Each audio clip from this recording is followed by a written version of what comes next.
fitting a diet into your lifestyle. Here is the other issue with eating a diet designed simply to help you reduce your caloric intake. It's miserable. I always say that there's no point in starting any new diet or any new training regime unless you intend to stick with it permanently. If you're going to diet for a month and then go back to your old shape, then what's the point? So whatever diet you're coming up with right now, the first thing you need to ask yourself is whether you can feasibly see yourself following it forever.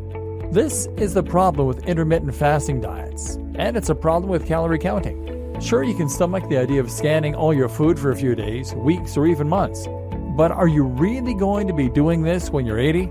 If not, it is not sustainable. And what's the point of going to such effort to count everything you eat when we've already seen that the numbers are really just a guess at best? For most people, this will be an effective tool until it becomes dull and they give up because they're too tired and stressed to stick with it. For others, it might never work, owing to other biological factors that prevent them from getting the most from it. Cast your mind back to the notion of your body going through cycles between anabolic and catabolic. Now ask yourself, what have you been doing all day at work?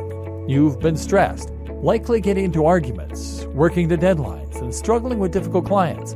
At the same time, you've been staring into a screen which is a very bright source of artificial light. What does all this mean? It means you're very much in fight or flight. You're very much catabolic. And so when you get home, of course your body is going to revert to anabolic. Not only that, but your blood sugar is likely incredibly low, and you need something to cheer you up. Something that will release some serotonin. You need to swing the pendulum back to the anabolic, rest and digest state. And now you're telling me that you're going to eat fish because it has the right number of calories? The good news is that there is a better way. The other factors overlooked by diets. There are many more important factors that often get overlooked by diets too.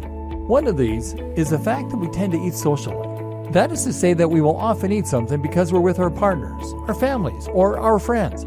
We like inviting people around for meals. We like going out for fancy dinners. And we like surprising our partners with chocolates. If you don't join in with us, then it's actually quite unsocial and we miss out. Again, with all those hormones screaming at you to get some sugar, and now the social pressure of eating out, are you really ordering that salad forever? Yes, there is a simple matter of time and energy. Tracking all your calories takes time and energy, as we've discussed. Those are both factors that are already at a premium. Can you really motivate yourself to count all the calories in that home-cooked meal every day? But most important of all, nutrients. And there's something else that doesn't get a lot of attention when it comes to diet, and that absolutely deserves it. That's nutrition. Too many of us view our food as fuel. This is something that the calorie counting approach is very guilty of doing. We look at food as something that we use in order to enable ourselves to keep going and to keep us productive at work. We think of it in terms of something that our body burns in much the same way that a car uses petrol. But food is much more than that. Not only should food be enjoyable and social, as we've already discussed, but it should also be thought of as being the very substance that we are made of. You've heard the expression, you are what you eat, and well, it's true. When you consume amino acids from nutrients, your body actually reconstitutes those in order to build your muscle and skin. You are literally recycling the parts of dead animals and plants in order to rebuild your own tissue.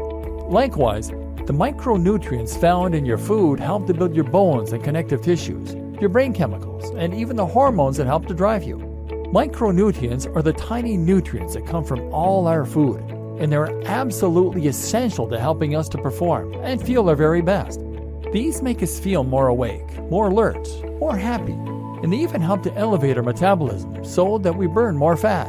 If you're feeling depressed, weak, sluggish, and slow, then there's a good chance that it is actually because you have a deficiency in some kind of essential nutrient. These are nature's sports supplements, and they can be instrumental in helping you get out of the funk you're in. Why modern diets are the worst. And here's another thing to keep in mind. Modern diets are the worst. The big issue with modern diets is that they have essentially hacked the very system our body evolved in order to survive. Remember the way that simple sugars cause a rush of blood sugar, insulin, and serotonin and make us feel great but then cause us to gain weight? Well, all food manufacturers care about is that first bite, making you feel good. They want to sell more of their crisps, their chocolate bars, and their cakes, and so they have made foods that are practically just sugar.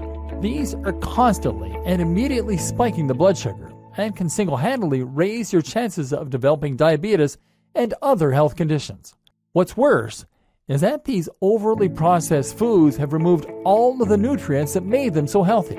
If you eat a piece of fruit, you'll probably find it's packed with vitamin C, vitamin A, resveratrol, and a host of antioxidants which will help you to look and feel more awesome. But if you eat a shop-bought sausage roll, then you're barely eating meat.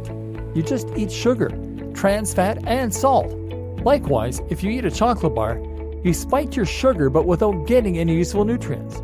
Remember, this is the stuff that your feel-good hormones are made out of. This is the stuff that helps to drive your metabolism forward.